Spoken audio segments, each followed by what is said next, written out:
শুরু করলো, বাটা ওরা করবেন। এক পর্যায়ে আল্লাহ রসুল মক্কার নেতৃস্থানীয় লোকদেরকে ডাকলেন যে মক্কার কারা কারা আছো তারা সামনে আগাই আসো।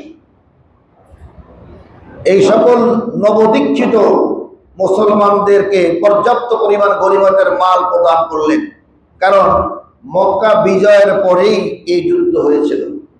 মক্কা যখন বিজয় হয়ে যায় তখন তারা বুঝে ফেলছে যে এই মুহাম্মদ সাল্লাল্লাহু আলাইহি ওয়াসাল্লাম আসলেই এই লোকটি এক বিচক্ষণ এবং আল্লাহর প্রেরিত বান্দা ও রাসূল, এবং তার সাথে যারা আছে নিঃস্বার্থবান, তারা যেভাবে জীবনটা বিলিয়ে দেয় ওরকম আমরা পারবো না, তাই তার সাথীদের সাথে যুদ্ধ করা আর সম্ভব না।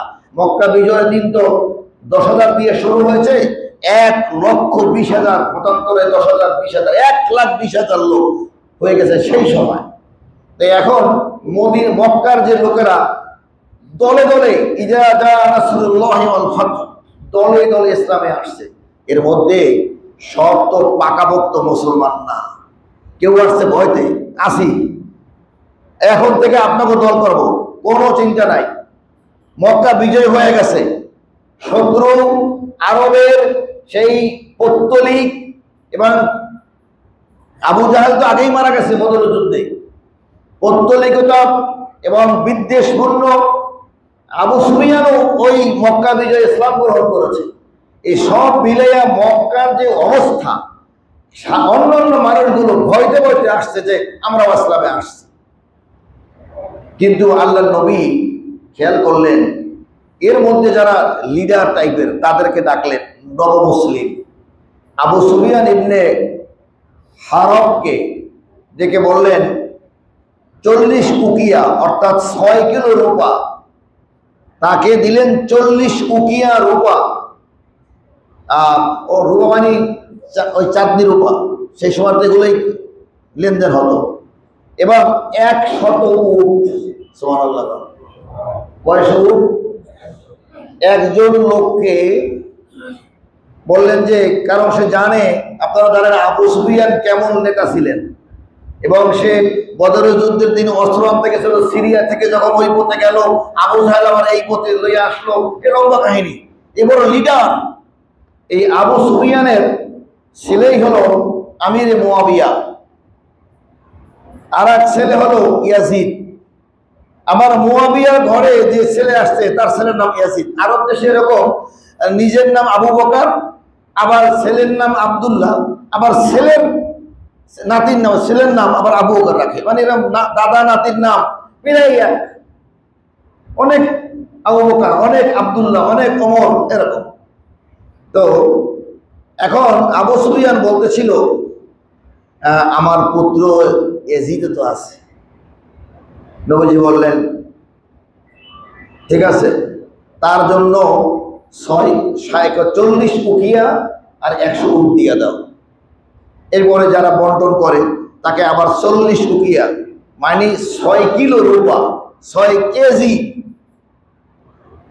কেজি রূপা আর 100 উট দিল। এরপরে আবার বলে দেখেন ভালোই তো দেয়।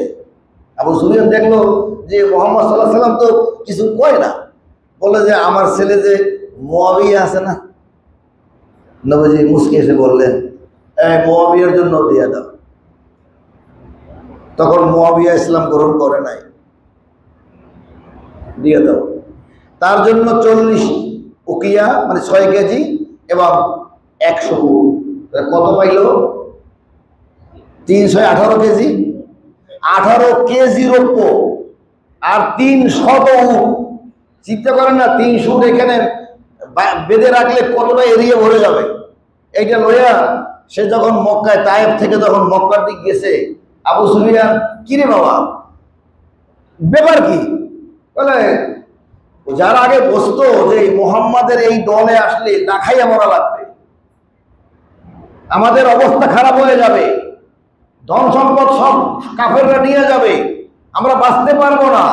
তারা যখন দেখলো যে আবু সুফিয়ান এবার নিয়ে আসছে, তারা আগের থেকে বহু বেশি সম্পদ লয়ে এসে ঘরে ঢুকছে, এই কথা দেখলে বুঝেন না আজকের লোকজন, আজকেই মনে করেন না একজনে এই কেন চান্দাবাজি হয়, একজন চিন্তা করে এত টাকা খাইলো আমি কেন খাবো না, বসে দিতে কিনলে, মানে টাকা দেখলে জিভটা বেড়ে যায়। তো এই লোকগুলোকে দিলেন। এরপরে দেখেন হাকিম বিন হিজাজকে 100 উট দেওয়া হয়েছিল, তিনি আরো 100, সে দেখলো যে এর 300 দেশে ছেলের নামে, আমাদের দেশে কিন্তু আছে, মিলে করাবেন না, দেখবেন বাক্স নিয়ে এই বলবে যে দেখবেন সংখ্যা বেশি, কয় আমার ছেলেটা আসে নাই, আসে কিন্তু নতুন মনে করলো যে আসেই তো, নেন আরেকটা নিয়ে যান। এই লোকে তাকে 100 উট দেওয়া হলো, তিনি বললো কি যে আমাকে আরো 100 উট দিলে ভালো হয়, তার ছেলে টেলে নাই, সে কি করে নেবে, তাই বললো আমার আরো 100 দিলে একটু ভালো হতো। নবীজি বললেন 100 দিয়ে দাও। এরপরে অনুরূপ সফওয়ান বিন উসাইকে 100 উট দেওয়া হলো, সেও বললো আমার আর 100 দেন, 100 দিচ্ছে। সে বললো কি কিছু না বললো না, তাই আর 100 দেন না, আরো 100 দিচ্ছে, কয়শো, 300। এভাবে যখন উট নিয়ে যেতে লাগলো, এখন আরবের নেতারা এত পাইতে লাগলো, এবারে কাউকে 40-50 করে যারা ছোট লিডার তাকে দিল, এতে আনসারেরা মন খারাপ করলো, মদিনার আনসারেরা তাকে কিছু দেয় না। এমনি হয়েছে ভিতরে ভিতরে তারা আস্তে আস্তে এই কথাটা ছড়ায় গেল, মানে গীবত গাওয়া, একজন একজন বলতে বলতে পরে জোরে জোরে বলতে লাগলো, মদিনা মক্কা থেকে নবী আসলো খালি হাতে, সাহাবারা ওমর ওসমান খালি হাতে আসলো, আমরা মদিনার আনসারেরা তাকে থাকতে জায়গা দিলাম, ঘরের স্ত্রী ভাগ করে দিলাম, দোকানঘর ভাগ করে দিলাম, এত সাহায্য করলাম, এরপরে বিপদের দিনে যুদ্ধে সাথে থাকলাম, জীবন বাজি রেখে যুদ্ধ করলাম, আর নবী মক্কার লোকদেরকে সেই দ্বারা তাকে তারাই দিল, এক একজনকে এতগুলো সম্পদ দিয়ে দিল, আমাদের কিছু দেয়নি। এই কথাটা সাহাবীদের মধ্যে চাউ হয়ে গেল, ভাইরাল হয়ে গেল, নবীজির কানে পৌঁছে গেল। এখন তারা বলতে লাগলো আল্লাহ রসুলের কাছে, আল্লাহ রসুলকে ঘিরে ধরলো। খবর শুনে বললে একদল বেদুইনিরাও তারা এসে রসুলকে জড়ায় ধরল, হে আল্লাহ রসুল আমাদেরকে কিছু দেন। এরকম মাঝে মাঝে দেখবেন ওই গেটের সামনে দিতে গেলে এমন ভিড় হয়, বাড়ি থেকে আরো লোক আইসা পরে ওই দেয়ার ব্যাগটা ছালাইয়া জিলাপির প্যাকেট ছিঁড়ে যায়। তো আল্লাহ রসুলকে বেদুইনে তখন দেখলো 100 করে উঠ দেয়, এটা কি চারটেখানি কথা নাকি, মারাত্মক 100 উঠ দেয় একজনের। এবার তারা গরিব গরিব নর্মাল মুসলমান 50টা 40টা 30টা, তখন বেদুইনদের যারা পাহাড়ের পাশে থাকতো ওরা দৌড়ে হাজার হাজার এসে ভিড়ে ধরলো, এ মোহাম্মদ সাল্লাল্লাহু আলাইহি সাল্লাম আমরা গরিব কিছু দেন। এমন ভাবে এদের সংখ্যা বেশি, নবীর গায়ে যে চাদর ছিল, মানে টানাটানি যে চাদর ওই গাছের সাথে চাইপা ধরছে, যে গাছের মতো গোড়ায় ছিল এরকম একটা গাছ, মানে গাছের সাথে টান দিয়ে আসতে যে চাদর রয়ে গেছে গাছের সাথে, এত ভিড় চাপ লাগছে। নবীজি বললেন যে ভাই আমার চাদরটা দাও না, আমি তো খালি গা হয়ে গেছি।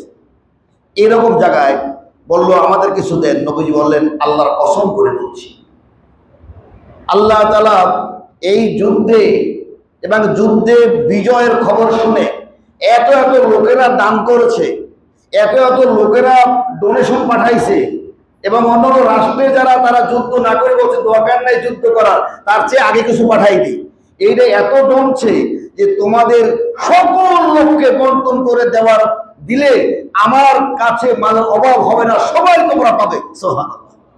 তখন শান্ত করলেন যে এত মাল আল্লাহ আমাকে দিছে, আর আমি মুহাম্মদ সাল্লাল্লাহু আলাইহি ওয়াসাল্লাম বলছি আমি এর থেকে কোনো মালই রাখিব না,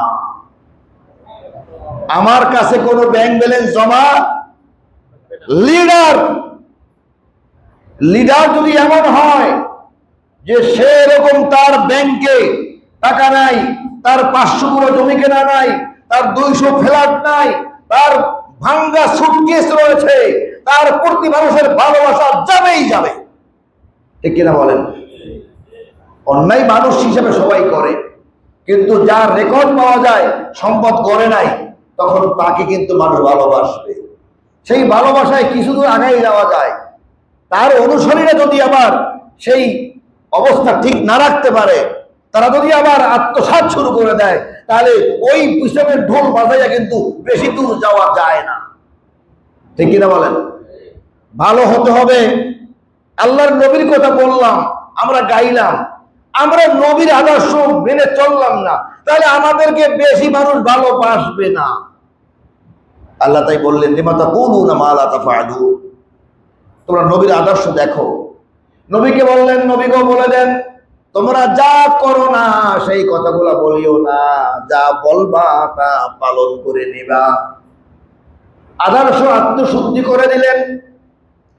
কদ আফলাহা মান যাক্কাহা ওয়া কদ খাবা মান দাসাহা।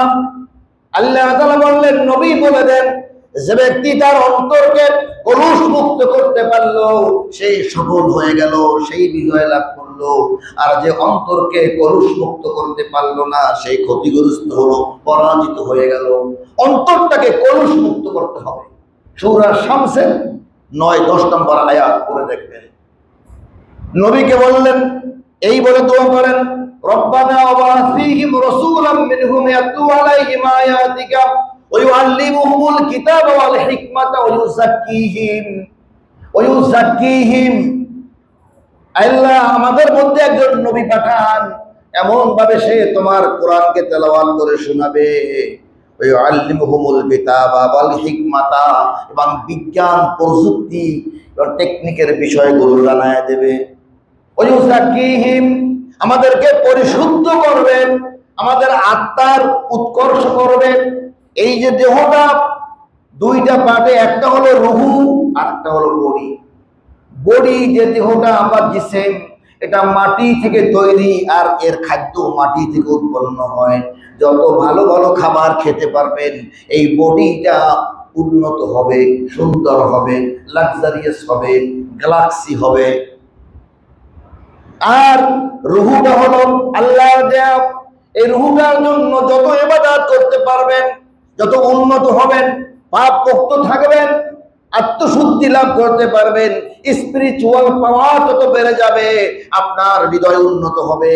কয়েকটি ধাপে ধাপে আপনি তওবা করতে থাকবেন, গুনাহ হবে আর তওবা করবেন। আপনার বডি ভালো না হলেও আপনার রুহুটা, অন্তরটা ভালো হয়ে যাবে। আপনি 5 ওয়াক্ত নামাজ পড়বেন আন্তরিকতার সাথে। আপনার শরীরটা মোটা না হলেও, খাবার নাই, জহুরের খাবার খেতে পারেন নাই, সকালে নাস্তা ভালো হয় নাই, কোনো চিন্তা নাই, হয়তো বডিটা শুকিয়ে যাবে, কিন্তু ফজরও পড়লেন, জহুরও পড়লেন, আসরও পড়লেন, মাগরিব পড়লেন, 5 ওয়াক্ত নামাজ পড়েন, আপনার অন্তর আত্মাটা উৎকর্ষ হবে, সাধিত হবে। এমন পাওয়ার ভিতরে আসবে, এমন শান্তি অনুভব করবেন, আপনার মতো সুখী কেউ হবে না। অনেক মানুষ কোটি কোটি টাকা আয় করেও সুখ পায় না, কিন্তু এই মানুষটি আল্লাহর পক্ষ থেকে সুখে ভরে যাবে। তওবা করবেন, 5 ওয়াক্ত নামাজ পড়বেন, নবীকে শিক্ষা দিলেন, নবী আপনার উম্মতদেরগুলো বলেন। এরপরে বলেন, মিথ্যা কথা বলা যাবে না। যতবার মিথ্যা কথা বলবে ততবার অন্তরের মধ্যে পর্দা পড়ে যাবে। মিথ্যা বলতে বলতে বলতে আল-কিযবু ইহলিক, মিথ্যা ধ্বংস করে দেয়। 1000 বার মিথ্যা বললেও একটা মিথ্যা কখনো সত্য হয় না। ঘুরে এগারায় বলতে বলতে বলতে বলতে লজ্জিত হতে হয়। মিথ্যা থেকে দূরে থাকতে হবে, আমানতদারিতে থাকতে হবে, আল্লাহ তাআলার ভয়। নবী দেখায় দিলেন কেমনে করেছেন। যেদিন শত্রুরা দারুন নাদওয়ায় বৈঠকে বসে নবীকে হত্যা করতে চাইল, খবর হয়ে গেল, জিবরাইল এসে বলল, নবী গো, আজ রাতে আপনাকে হত্যা করে ফেলবে, আর মক্কায় থাকা যাবে না, চলে যান। এই কঠিন মুহূর্তে শত্রুরা দাঁড়িয়ে যাচ্ছে, বাড়ি থেকে চলে যাচ্ছে। সেই সময়ও আমানতের মাল, কার কার টাকা, কার কার স্বর্ণ, কার কার রৌপ্য, এগুলো বের করে বলছে, আমি তো লিখতে পারি না, আবু বকর এগুলা লিখে রেখে মোচায় ভরে ভরে বলল, এটা অমুকের, এটা অমুকের, এটা অমুকের, এগুলা রেখে দিলাম। কি বিপদ! হয়তো যদি সকালবেলা রাসূলকে খুঁজে না পায়, তার অনুসারী যাকে পাবে, আজকে যেমন পৃথিবীতে একজনকে তার দলের লোক পাইল না, তাকে ধরে পিটায়, তার দল একজনকে পাইলে হলো। স্বামীকে পায় না, স্ত্রীকে গতকালকে দেখেছি মেরে দাঁত ভেঙে দিয়েছে, রক্ত ঝরতেছে, টাকা চেয়েছি দাও নাই কেন? স্বামী কোথায়? পালায়ে গেছে, তোকে ছাড়বো না। ছেলেকে মারতেছে, মেয়েকে মারতেছে, না না, অসভ্য আচরণ। এইভাবে তো মানুষকে, কিন্তু আল্লাহ রসুল কি শিক্ষা দিলেন? যদি আল্লাহ রসুলকে না পায় কাফেরেরা যাকে রেখে যাবে তাকে হয়তো মারতে পারে। আলী বলল, আপনি চিন্তা করবেন না, আমি থেকে যাব, আমার কাছে সব মাল বুঝিয়ে দেন। আলীকে দায়িত্ব দিয়া মাল দিয়ে গেল। সেই গভীর রাতে সব মাল দিয়ে গেল। কেন পলাইয়ে যাচ্ছে, বুসকা ভরে লয়ে গেলেই তো হইতো। কিন্তু এই যে নবীর আদর্শ, এই মাল আমানতদারিতা, এটা স্পিরিচুয়াল পাওয়ার তিনি শিক্ষা দিলেন। হযরত আলী শুয়ে আছেন, তারা তো এসেই বলছে, তরবারি উঁচু করছে যে পেয়ে গেছি, এখনই কোপ দিবে। কাপড়টা জায়গায় দেখিনি, কাপড়টা জায়গায় দেখা যায় হযরত আলী ইবনে আব্দুল মুত্তালিব। কিরে আলী, তুমি এখানে? মুহাম্মদ কোথায়? আইনা মুহাম্মদ? বলছে ইয়াযহাবু ইলাল মদিনা। সে চলে গেছে, সে মদিনার দিকে চলে গেছে। ওরা, তুমি কেন যাও নাই? আমি যাই নাই, আমাকে বেরো না। না না, আরবের তো এটা ভদ্রতা ছিল, এখন তো এই সভ্যতাও নাই। তাদেরকে জাহেলিয়াত বলি, অন্ধকার যুগের লোক বলি। এই অবস্থায় তারা আসছে। এখনকার যুগে পাইলে যে 4-5 জন আসছে, তো ওরা মাইরা ওই মালগুলো লই যেত, যে তার চুপ কথা বলিস না, যা পাইছি ওরা শেষ করে দিয়ে মাল লয়ে যায়। ঠিক না বলেন? যে চরিত্র এখন। কিন্তু তারা বললো, ঠিক আছে, তোমাকে মেরে তো লাভ নাই, আমরা তো খুঁজি মোহাম্মদকে। আমি এই মালগুলো যার যার তাকে দেবো, এই জন্য বসে আছি, আমি যাই নাই। বাহ, ভালোই তো, রসুলকে খুঁজতে গেল। এই যে আদর্শ নবী দেখালেন, আমানতদারিতা, কারো সম্পদ যেন নষ্ট না হয়, আমানতদারিতা রক্ষা করবে। আমানত শুধু সম্পদ নয়, একজন নারীর ইজ্জত আর একজনের কাছে আমানত। তার স্বামী বিদেশ থাকে, তার বাবা বাড়ি নাই, তার এই বাড়ির মানুষগুলোর আমানত আর একজন ভাইয়ের। এই আদর্শ যদি অর্জন করতে না পারি, তাদের কাছে আল্লাহর রহমত আসবে না। তাদের জন্য সাময়িক মাস্তানি করা যাবে, মানুষকে ভয় দেওয়া যাবে, কিন্তু মানুষের অন্তরকে জয় করা সম্ভব হবে না। আমার ভাইয়েরা, বিশ্ব নবী দেখায় দিলেন, একে একে সাহাবা আজমাইনকে বুঝালেন। সাহাবারা যখন দেখল মক্কার লিডারদেরকে 100, 200, 300, 6 কেজি রৌপ্য এরকম করে দিচ্ছে, আর আনসাররা বলল, আমরা কেন? নবীজি সবাইকে বুঝায়া আনসারদের মানসিক অবস্থা বুঝে একটা মিটিং ডাকলো। রাজনৈতিক কৌশল, রাজনৈতিক কৌশল। যুদ্ধের ময়দানে মাল পাওয়া গেছে, রাজনৈতিক কৌশল। সূরা কোরআন শরীফে আনফাল নাজিল হয়েছে। আর কিছু আহাম্মক লোকেরা এখন বলে, হুজুর নামাজ পড়াবেন, রাজনীতির কথা মসজিদে করেন না। এরা কত বড় গণ্ড মূর্খ যে এই মসজিদ যে আল্লাহ, এই মসজিদ যে কোরআন নাজিল করে নবীকে বলছে উনি নবী, ওনাকে মেনে নাও। আর এর আলোকে কোরআন নাজিল হয়ে এখানে আসছে সূরা ফাতিহা দিয়ে নামাজ পড়ে, এবং এই সূরা দিয়া কোরআন রাকাত পড়ি, আদায় করি। সেই সূরাগুলোর মধ্যে এত রাজনীতির কথা আল্লাহ বললেন, আর মুসলমান হইয়া এরা বলে মসজিদে এই সমস্ত বিষয়ের কথা তা বলিয়েন না। খালি নফল ইবাদত, রুকু সিজদা, দাড়ি লম্বা লাগলে সব হয়, মুস্কাইতে ফেললে সব হয়, এগুলো বলে। আছে না নাই? তারা কি ইসলাম বুঝলো না? বুঝলো না? ইসলাম বুঝলো না, নবীকে বুঝলো না। নবীর জীবনটাই আদর্শ, যখন যেটা আসবে তখন সে পাবে। একজন লোক বিবাহ করবে, এখন তো তার মসজিদে এসে হুজুরের কাছে জানতে হবে আমি আমার কেমন ধরনের মেয়ে চয়েস করব। এই কথাটা কোরআন শরীফের মধ্যে আল্লাহ বললেন, ওয়ালা তানকিহুল মুশরিকাতি হাত্তা ইউমিন্না ওয়ালা আমাতুম মুমিনাতুন খায়রুম মিন মুশরিকাতিন ওয়ালাউ আযাবাতকুম। মেয়েটা যদি দেখতে অত্যন্ত সুন্দরীও হয়, আর সে যদি শিরকিওয়ালা হয়, বেদাতি হয়, তাকে বিয়ে করিও না। ওরকম মেয়ে দরকার নাই। মেয়েটা পর্দা না, মেয়েটা শিরক করে, মাজারে যেয়ে ফুল দিয়ে লাসিনে কাঁদে, এই সুন্দরী মেয়ের দরকার নাই। ইসলাম শিক্ষা দিয়েছে। তো আনসারদেরকে বুঝালেন রাজনৈতিক টেকনিক। বিশ্ব নবী জানতে পেরেছেন যে একদল মানুষ একজন একজন করতে করতে হাজার আনসারদের মধ্যেই কথাটা ছড়িয়ে পড়েছে। যে আমাদের মুহাম্মদ সাল্লাল্লাহু আলাইহি ওয়াসাল্লাম মনে করছিলাম তো ভালোবাসছিলাম, কিন্তু সে তার ওই বংশের লোকদেরকেই আসলে ভালোবাসে, সেই মক্কার লোকদেরকে পাইছে ওখানে লিডার যারা তাদেরকে এরকম সম্পদ দিয়ে দিল, আমাদের কিছুই দিল না। এটা কি করে? আসলে মুহাম্মদ সাল্লাল্লাহু আলাইহি ওয়াসাল্লাম তার বংশের ভালোবাসা থেকে সে উপরে উঠতে পারে নাই। নবী ইবনে ইসহাক রহমতুল্লাহ আলাইহি আবু সাঈদ খুদরি থেকে বর্ণনা করে রাসূল সাল্লাল্লাহু আলাইহি ঘটনা, কুরাইশ ও আরব গোত্রীয় নেতাদের অধিক দান সম্পর্কে আনসারদের ব্যাপারে কোনো কথা না বলে একটা প্রোগ্রাম ডাকলেন এবং সেখানে আল্লাহ রসুল একটি ভাষণ দিলেন। ভাষণের সার কথা ছিল, হে আরবের লোকেরা, হে আনসারেরা, তোমরা রাগ করেছো, তোমরা কষ্ট পেয়েছো। যেদিন আমি এসেছিলাম সেদিন তোমরা আমাকে জায়গা দিয়েছিলে, যেদিন আমি এসেছিলাম সেদিন তোমরা আমাকে তোমাদের খাবার দিয়েছিলে, যেদিন আমি এসেছিলাম তোমরা নির্দ্বিধায় ইসলাম গ্রহণ করে আমাকে সাহসী বানিয়েছিলে। আমি ভুলে যাই নাই, আমি সব মনে রেখেছি। কিন্তু মনে রেখো, আরবের লোকেরা আমাকে ধাক্কা দিয়ে বের করে দিয়েছিল, আরবের লোকেরা আমাকে, আমার সাহাবীদেরকে মেরে রক্তাক্ত করে দিয়েছিল, আর তোমরা আমাকে জায়গা দিয়েছিলে। আজ দেখতে পেলে আমি আরবের লোকদেরকে, মক্কার লোকদেরকে আমি এত এত কিছু বেশি দিয়ে দিয়েছি, তোমরা ঈমান এনেছো।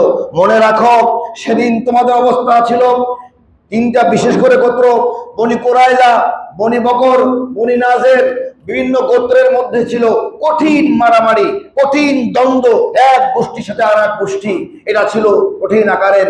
আমি যখন আসলাম তোমরা তো আগুনের মধ্যে নিক্ষিপ্ত হতে, তোমরা আমার কাছে ইসলাম গ্রহণ করে তোমরা আগুন থেকে বেঁচে জান্নাতের দিকে এগিয়ে আসো নাই?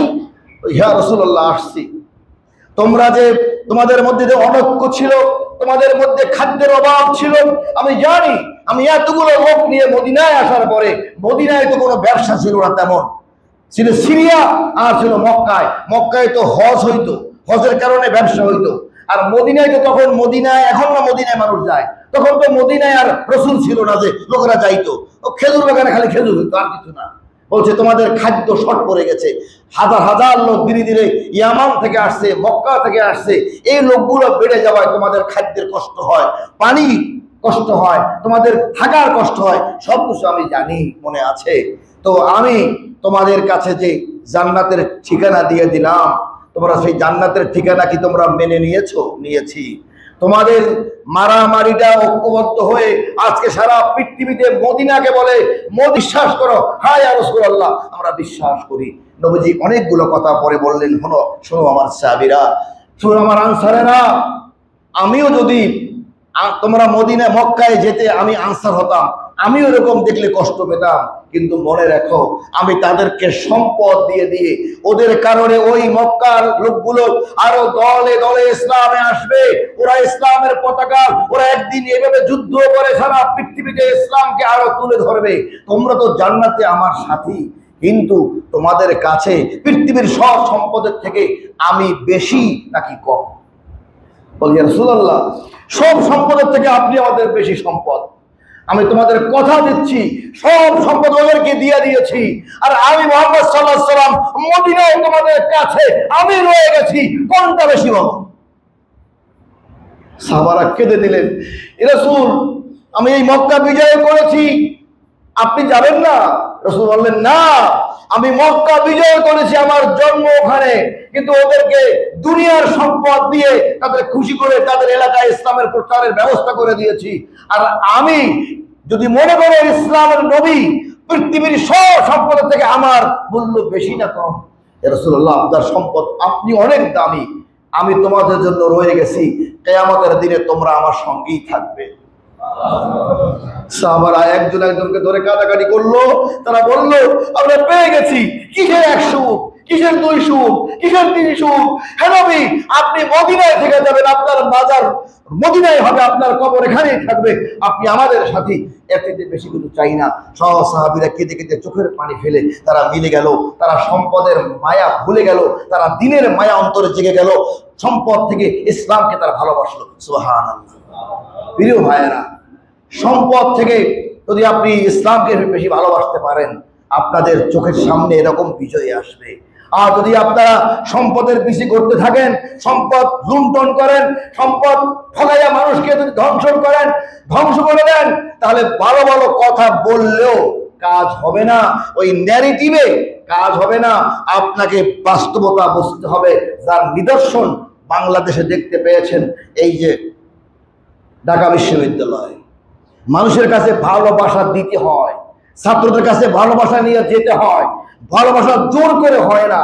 আসলে মানুষ এই এলাকায় যারা আছেন, এলাকার মানুষদেরকে আপনি পারেন না, আপনার 1 মাসের খরচটা এখানে করেন। প্রত্যেকটি লোক সিদ্ধান্ত নেন, আমাকে আল্লাহ যে সম্পদ দিয়েছে, গত মাস তো চলছি, বাড়ি ভাড়া পাই, 1 মাসের সম্পদ আমি আমার এলাকার গরিবের জন্য ব্যয় করব। এরকম 50 জন লোক আপনার বাড়ির পাশের মানুষকে, প্রত্যেকে তার 1 মাসের আয়, কারো 1 লাখ আছে, কারো 1 কোটি আছে, কারো 50,000 আছে না নাই? এই মানুষগুলো যদি তার এই 1 লক্ষ, 1 কোটি, 50,000, 50 লাখ এই টাকাগুলো এলাকার মানুষের মধ্যে ব্যয় করে তাদের বিপদে আমাদের খরচ করে দেয়, এই এলাকার লোকেরা যদি বিদেশ থেকে আইসা মাইকে বলে এই লোকগুলো ভালো না, তাও এই এলাকার মানুষের হৃদয় থেকে তাদেরকে বসতে পারবে না। ঠিক কিনা বলেন? তারা বলবে তোমরা বলো কি, আমরা দেখি কাছে বসেই তো আমার রহিম সাহেব, আমার করিম সাহেব, আমার ঘরে চাল নাই, 1 বস্তা চাল দিয়ে গিয়েছে, আমার রমজানে খাবার নাই, আমার পুরো রমজানে খোরাক দিয়ে গিয়েছে, তারা ভালোবাসছে, আমার মেয়েটা ভর্তি হতে পারে নাই, ভর্তির টাকা দিয়েছে, বই কেনার টাকা দিয়েছে।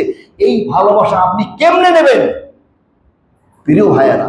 সেজন্য আল্লাহ একটা কথা বলেই, আল্লাহর কথা বলে শেষ করে সূরা কসস, অনুরিদু আন নামুন্না আলাল্লাযীনা ইসতুদঈফু ফিল আরদি ওয়া নাজআলা লাহুম আইম্মাতান ওয়া নাজআলা লাহুমুল ওয়ারিসিন। আল্লাহ তাআলা বলে, আমার কথা না কিন্তু, সূরা কসস আয়াত নাম্বার 4। আল্লাহ বললেন অনুরিদু, যেই জনগোষ্ঠীকে যারাই মাজলুম বানায়, অত্যাচার করে, কোন ঠাসা করে, এখানে লেখা আছে কোন ঠাসা করে, নাস্তে নাবুদ করে দিতে চায়, আমি আল্লাহ তাদের পরে জুলুম, অত্যাচার, অপমান, অপদস্থ দেখে আমি আল্লাহ অনুরিদু, আমি সিদ্ধান্ত নিয়ে ফেললাম তাদেরকেই ওই জায়গার ওয়ারেস মানে ওই জায়গার অধিকার, প্রতিষ্ঠা, ক্ষমতা আমি তাদের হাতে তুলে দেব। তখন আমি আল্লাহ সিদ্ধান্ত নিয়ে নেই। কোরআন আয়াত, অনুরিদু আন নামুন্না আলাল্লাযীনা ইসতুদঈফু ফিল আরদি ওয়া নাজআলা লাহুম আইম্মা, ইমামের বহুবচন আইম্মা, তাদের হাতে নেতৃত্ব দিয়ে দেয়। ওয়া নাজআলা লাহুমুল ওয়ারিসিন, ওয়ারিস পর্যন্ত ওয়ারিস না, ওয়ারিস বানাই দেই, আমি তাদেরকে জায়গার ওয়ারিস বানাই দেই আর নেতৃত্ব হাতে দিয়ে দেই। আমি আল্লাহ তখন সিদ্ধান্ত করি, এত জুলুম, এত মিথ্যাচার, এত অপবাদ, এত মিথ্যা কথা, আমি আল্লাহ সিদ্ধান্ত নেই। আল্লাহর সিদ্ধান্ত আসলে সারাদিন চিন্তার চেষ্টা করলেও তাদের দমাইতে পারবে কেউ? আসুন, নবীজিকেও জঙ্গি, হত্যাকারী বলেও প্রমাণ করাতে পারে নাই, পরে দেখলো যে নবী শ্রেষ্ঠ, ইসলাম শ্রেষ্ঠ। যারা ইসলাম মানবে, ইসলামের ভালোবাসা দিবে, টাকা ধর্ষণ করবে না, ভক্ষণ করবে না, মানুষের প্রতি ব্যয় করবে, মানুষ তাদেরকে ভালোবাসবে। একটা মসজিদের এলাকায় যে মুসল্লিরা আছেন, তারা যদি এলাকার গরিব লোকদের, নবী বললেন তো এটাই, তুমি পেট ভরে খাবে আর তোমার প্রতিবেশী একজন না খেয়ে থাকবে, ওই ব্যক্তি মোমেন না, মোমেন না, মোমেন না। কেমন কথা? তাই যদি এখানে ফুটপথে বা ওই এলাকার ভিতরে কোনো এরকম দেখেন, আপনি যদি চেষ্টা করেন, ওই লোকটার কাছে আপনি হয়তো পৃথিবীর কেউ না, কিন্তু ওই লোকের কাছে আপনি একটা পৃথিবী। কথা বুঝেন না, বুঝেন নাই? আপনি যারা উপকার করবেন, আপনি ছোট মানুষ, হয়তো পৃথিবীর একজন নগণ্য মানুষ, কিছুই না, কিন্তু যারে আপনি উপকার করবেন সেই লোকের কাছে আপনি একটা মহা পৃথিবী। দেখলেই বলবে আসসালামু আলাইকুম, আপনি ভালো আছেন, আপনি মরে যাবেন, দোয়া করতে থাকবে, কারণ আপনি তার পৃথিবী। প্রিয় ভাইয়েরা, মানুষের পাশে দাঁড়াই, ভালোবাসি, ইসলামকে গ্রহণ করি আর আল্লাহ রসুলের আদর্শ মেনে চলি, মিথ্যা থেকে মুক্ত থাকি, শিরক থেকে মুক্ত থাকি আর ইসলামের প্রতিষ্ঠার জন্য সাধনা করি। আল্লাহ তাআলা তৌফিক দান করুন, আমিন। আসসালামু আলাইকুম ওয়া রাহমাতুল্লাহি ওয়া বারাকাতুহু।